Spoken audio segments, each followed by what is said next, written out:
Kabanata 41, Date. Ganoon lumipas ang mga araw. Sa umaga ay kumakain kami ni Stav ng breakfast at paminsan-minsan ay dumadaan si Engineer Riego sa seaside. Sa tanghali ay kami naman ni Engineer ang sabay. Sa dinner ay kaming lahat.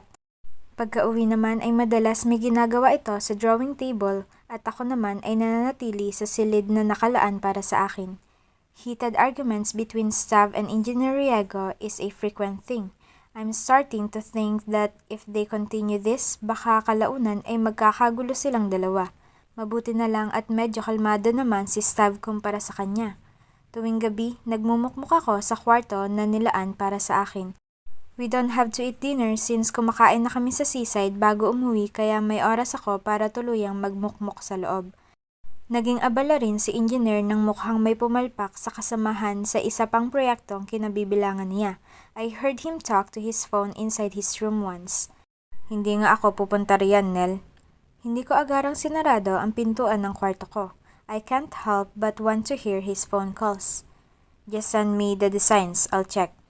Tutulong ako pero hindi ko mapapaunlakan. Kung gusto nyo, just do it. I can hear a faint laugh. We're not in the same room, damn it.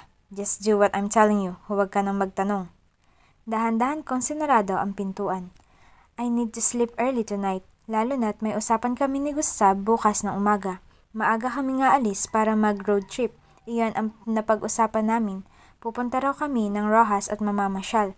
Tamang-tama at hindi pa ako nakakapunta roon kaya medyo naeengganyo ako. 11:30 na at dilat na dilat pa rin ako. Natili ang mga mata ko sa ceiling, hindi makatulog.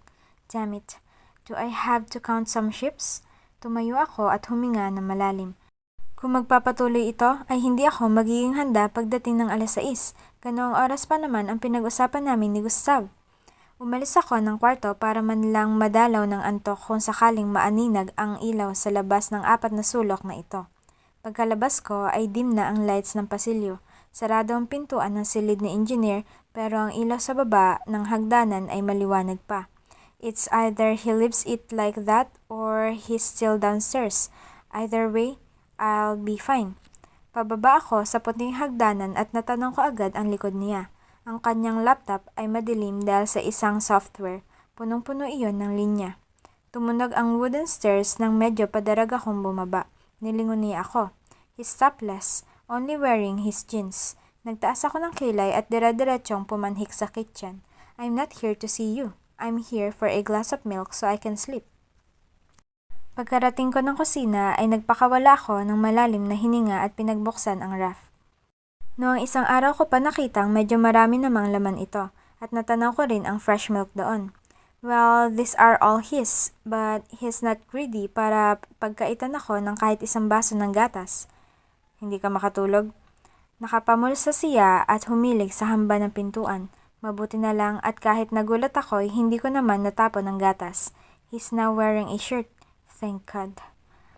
I just want a bit. Kalahati lang ang nilagay ko sa baso kahit napakiramdam ko ay mabibitin ako. Ayaw kong makita niyang masyado akong matakaw dito sa loob ng bahay niya. Narinig ko pa ang paglapit niya sa akin. Nilapag ko ang karton ng fresh milk sa counter at hinawakan na ang baso para mainom ang nasa loob. Sumulyap ako sa kanya habang ginagawa ko iyon. Nang natapos ay agad akong tumalikod para punasan ang gilid ng aking labi para sa posibleng gatas na naroon. Nilapag ko ang baso sa counter at nakita kong agad siya nagsalin doon. Drink more, Snow, para maayos ang tulog mo, he said. Ngumusa ako at tiningnan ang basong may tamang dami ng gatas. Maagap niyang hinaplos ang gilid ng aking labi. Naramdaman kong may natitirang gatas doon. Kumunot ang noo ko at hahawiin sana ang kamay niya kung hindi ko lang nakita ang kanyang seryosong ekspresyon. May gagawin ka bukas? Tanong niya. He didn't know that I'm going out with Stav. Sinigurado kong hindi niya malalaman dahil paniguradong hindi siya papayag o di kaya'y sumama siya. Wala. He smiled gently. Kaya ko na rito. Bumalik ka na sa ginagawa mo. His lips twisted in a sexy smile. Hindi ko na muna tatapusin. Sabay na tayong umakyat. Matutulog na rin ako. Hindi ko alam kung bakit parang may pumupunong mainit na tubig sa aking tiyan. Paniguradong hindi iyon ang gatas na ininom ko. Okay, marahan kong sinabi. I'll just turn my laptop off. Finish your milk, matutulog na tayo. Tinalikuran niya ako at pumanhik na sa sala. Agad kong nilagok ang gatas at pumikit ng mariin habang iniinam ang kabuuan. Dumiretso ako sa sink para maghugas ng baso at para na rin mapuntahan siya sa sala. Pero naunahan niya ako. Naguhugas pa ako ng baso nang muli siyang nagpakita sa kusina. Nilingon ko siya habang tinatapos ang paghuhugas. He leaned on the counter as he watched me put the glass back on the cupboard. Nagpunas ako ng kamay bago siya nilingon. He looked serious as he watched all my actions. Nailang tuloy ako pero hindi ko pinahalata iyon. Pinagtaasan ko siya ng isang kilay. Hinawakan niya ang kanyang batok at tumayo na matuwid. Let's go. May tinatagong ngiti sa kanyang ekspresyon. Okay. Pinaunan niya ako sa hagdanan. Nasa gilid siya sa likod habang umaakyat kami. Lumiko agad ako para diretso sa aking kwarto. Ang kanyang kwarto ay halos sapat lamang ng akin. And I thought he'd go straight to his room, but I was wrong. Nasa pintuan ko siya nang pumasok ako roon. Hinawakan niya ang hamba habang seryoso akong tinitingnan. Good night, Snow. Good night. It was almost a whisper. Unti-unti kong sinarado ang pintuan. Kahit sa pagsasarado ko ay natili siyang nakatitig hanggang sa tuluyan na siyang nawala sa paningin ko. Kinapos ako ng hininga pagkasarado. Sinapok agad ang noo ko. Even when I'm in doubt, he still affects me big time. Even when I'm not sure of his feelings, naguhuramentado pa rin talaga ang sistema ko. Kaya naman nang sinundo ako ni Stab kinabukasan ay medyo na-guilty ako. But then I guess this is essential too. Today, I am going to tell Gustav that we're not really marrying each other, that I'm not anymore his fiancé. It was Tita Maram's suggestion and I felt to see the need of it right now. Tahimik ka, si Stav nang nasa biyahe na kami patungong Rojas. Ang alam ko ay nasa 3 hanggang 4 na oras ang biyahe patungo roon. Medyo mahaba at puyat pa ako. Kahit na uminom ako ng gatas kagabi, hindi pa rin ako agad nakatulog. Ang kulay abon ng mga mata ang palaging sumasagi sa aking isip. Puyat lang ako, sabi ko at humikab. If you want, you can sleep. He smiled. Nakatitig pa rin siya sa kalsada. That's rude, Stav, sabi ko. I don't mind, Snow. Just do whatever you please. I still find it rude so I try to stay awake. Ngunit pagdating ng 2 oras sa biyahe ay bumagsak na ang mga mata ko. Tulog ako nang nakarating kaming Rojas. Nagising lamang ako nang narinig ko ang busina galing sa sasakyan ni Gustav. I'm sorry, did I wake you up? Napatuwid ako sa pagkakaupo. Inayos ko ang damit ko at kinusot ang mga mata. Lumingali nga ako sa paligid. Gone are all the green view of the province. Medyo may ilang building akong nakikita rito. No, it's okay. I should be awake. Medyo gumaan naman ang pakiramdam ko dahil nakatulog ako ng ilang oras. Nakakapatimbagong tingnan ang maraming sasakyan at ang traffic light. Nakakulong naman kasi ako sa Costa Leona at ngayon lang ulit umabot ng ganito kalayo. Are you hungry? Tanong niya habang nililiko ang sasakyan sa car park ng isang mall. A bit. Dumiretso kami sa isang restaurant sa loob ng mall. Binusog ko ang mga mata ko sa mga tanawin pang syudad na hindi ko nasilayan ilang linggo o buwan na ang lumipas. Not that I want to be in a city. The city and the province is okay with me. Isa pa, wala rin naman akong choice dahil kailangan kong pangalagaan ang hotel. I haven't seen a mall for like weeks. Sabi ko nang napunan ni Stav ang paggala ng aking mga mata. Well, I'm glad I brought you here. Humalakhak ako. We should watch a movie, I suggested. Umaliwalas ang kanyang muka. Game. Habang nilalapag ng waiter ang aming mga in-order, ay tiningnan ko ang aking cellphone. Few missed calls from an unknown number and a text from Kael. Kael. Ate, where are you? Please reply. I don't know who that number is, but if it's because of work, tingin ko ay deserve ko namang magliwaliw pansamantala. Total ay linggo naman. Ako. Biyahe, I'll be back maybe later this afternoon. I'm with Stav, don't worry. Dahil yata sa mga missed calls at sa hindi pag-charge kagabi ay ilang porsyento na lang ang baterya ko. Mag-charge ako mamaya sa sasakyan pero dahil narito kami, mananatiling ganoon ang ayos nito. Kumain kami at nagkwentuhan. Sinabi ni Stav sa akin na nagkita sila ni Brenna, Bronson at Sisi sa Icon, isang club noong nasa Manila siya. He also told me that my friends missed me. Do you have plans to visit Manila? Sinong tao sa bahay ninyo? Just the maids. Before I got here, pinaayos iyon ni Papa dahil iniisip niyang doon muna ako ng ilang linggo pero hindi na ako umabot dahil umalis agad si tita nang nalaman niyang pabalik na ako. Binaba ni Stav ang kubyertos at lumipad ang kanyang mga mata sa tubig. Uminom siya roon at nagpatuloy ako. She's so guilty about what happened. Hindi naman nanghingi si Papa ng bayad dahil common naman nila ang hotel. Willing pa naman si Tito na magbayad doon.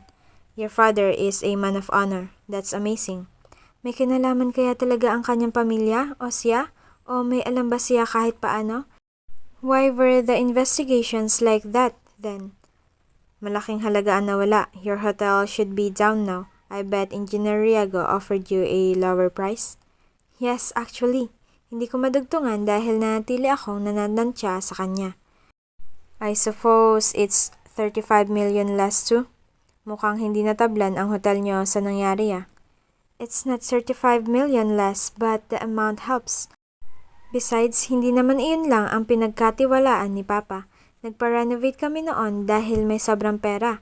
Hindi kami nagpa-renovate gamit ang nanatanging pera. So, you're not going back to Manila? Where do you prefer our wedding? In Casaliana or in Manila? Or do you want it in Iloilo? Ito na iyong hinihintay kong pagkakataon. I just hope this doesn't ruin anything. Stav, I have told you before, right?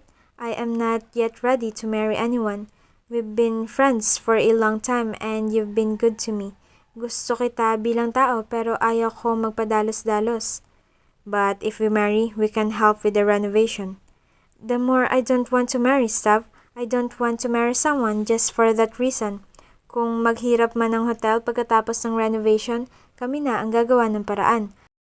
Ayaw kong umasa sa iba para mapalago ang hotel. His features softened, and then he sighed. I knew he's a better man. Sinuklian ko siya ng isang pagod na ngiti. I'm sorry kung padalos-dalos ako. You're right. We've been friends for years and our relationship is only inspired by our families. Tama ka. Tumangutango siya ng naliwanagan. Mabuti na lang at pareho naman pala kami ng opinyon. Pagkatapos namin kumain ay kumuha na kami ng tickets sa sinehan. Dahil alauna pa ang unang viewing ng napili naming palabas ay nagpasya kaming mamasyal. I know I don't have much use for clothes in Castellana because I prefer going to work in a maxi dress. Namili pa rin ako, pati toiletries at kung ano-ano pa, para akong nakawala sa hawla. Hindi ko alam na ganito ko kakailangan ang mga bagay na ito. Meron naman ito sa Castellana pero talagang hindi ako masyadong lumalabas kaya mangha ako sa mga narito. Nang nag-alas 12, medyo busog pa kami dahil sa late breakfast. Bumili na lang kami ng pagkain sa isang fast food at pagkatapos ay pumasok na sa sinehan 15 minuto bago magsimula ang palabas. The movie was funny. I enjoyed Stav company. He is enthusiastic and fun to be with. Actually, not hard to like, gaya ng alam ko na noon. Madali talaga siyang pakisamahan pero para talagang may kulang. Napawi ang ngiti ko pagkatapos ng isang eksena. I wonder what it's like to watch a movie with him. I never experienced it with him. Paano ba naman kasi? Puro Castellon na lang ang tanaw namin. Hindi naman sa nagrereklamo ako pero I bet he'd make fun of me continuously and why am I thinking about him? Nang dumating na sa dramatic part ay medyo nangilid ang luha sa aking mga mata. Tahimik ako at hindi ko nililingon si Stav. Ganoon din siya sa akin. Nag-enjoy ka ba? Tanong niya. 12:30 nang natapos kaming manood ng sine, but I want more. Tinuro ko ang isang nakakatakot na palabas dahil gusto ko pang manood. Besides, it's still early. Pumasok ulit kami sa sinehan. Sigaw ako ng sigaw tuwing nagpapakita ang demonyo sa palabas, pero minsan ay natatawa kaming pareho ni Stav sa aming mga sarili. Damn it! I feel like my heart's going to explode! Sabi ko. Tinuro ni Stav ang isang set ng mga teenagers na sobrang nasindak. Nagtawanan kaming dalawa, pero maging kami man ay sobrang natakot. 6:00 na at nagpasya kaming mag-dinner bago umalis doon. If you want, we can stay here. Bukas na lang tayo bumiyahe. Anyaya ni Stav. Namilog ang mga mata ko at agad siyang inilingan. Actually, I have lots of reasons but one thing's for sure. If I stay with him here tonight, He'd think we can be more than friends. Alam ko sa sarili kong hanggang dito na lang talaga ang turing ko sa kanya, na hindi nalalagpas doon. It will take more than friendship, more than everything he can offer to make me fall. Or maybe I can't fall anymore because I already fell for someone else. I've fallen so deep. Hindi pa ako nakakaahon paglipas ng panahon. Huwag na, umuwi na tayo. I hope you're not tired. Ngumuso si Stav. The soft features of his eyes and his lips made me smile. He's like an angel, really. I'm a bit tired. Nalungkot ako sa sinabi niya. Hindi ako nakapagsalita. I really want to go back to Castellana right now. Dapat pala ay hindi na kami nanood ng pangalawang movie. I'm sorry. If you want, nagkabuhol-buhol na ang utak ko. I'm positive that I really want to go back to Castellana. Pero hindi naman pwedeng sabihin ko sa kanya na magbabasa ko para lang makauwi. Siyempre, sabay kaming dumating dito. That would be rude.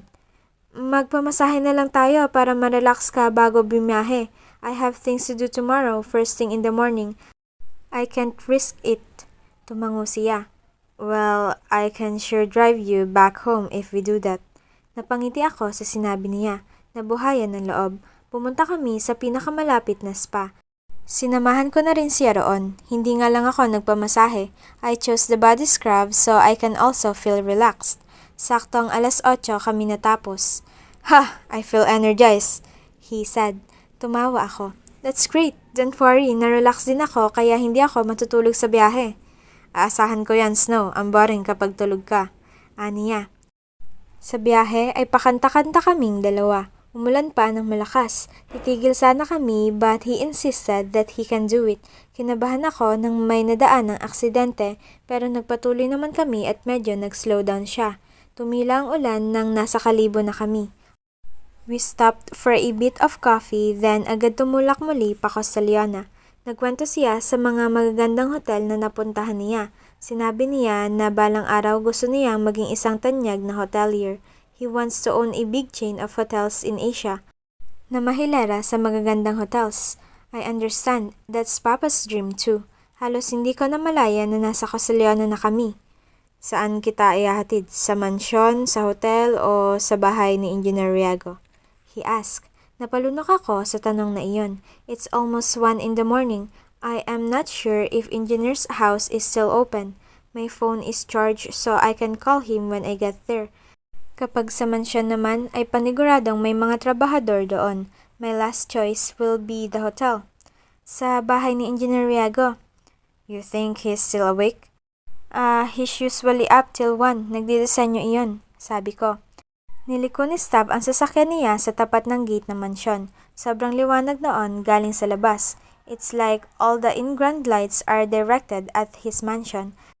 Pati iyong mga nasa ilalim ng shrub ay parang binibigyan ng spotlight ang mansyon. Naka-on ang lights ng baba pero ang mga lights sa taas ay wala. Naroon ang kanyang Silverado sa parking space nito. Thanks, Stav. Sorry sa late night na biyahe, sabi ko.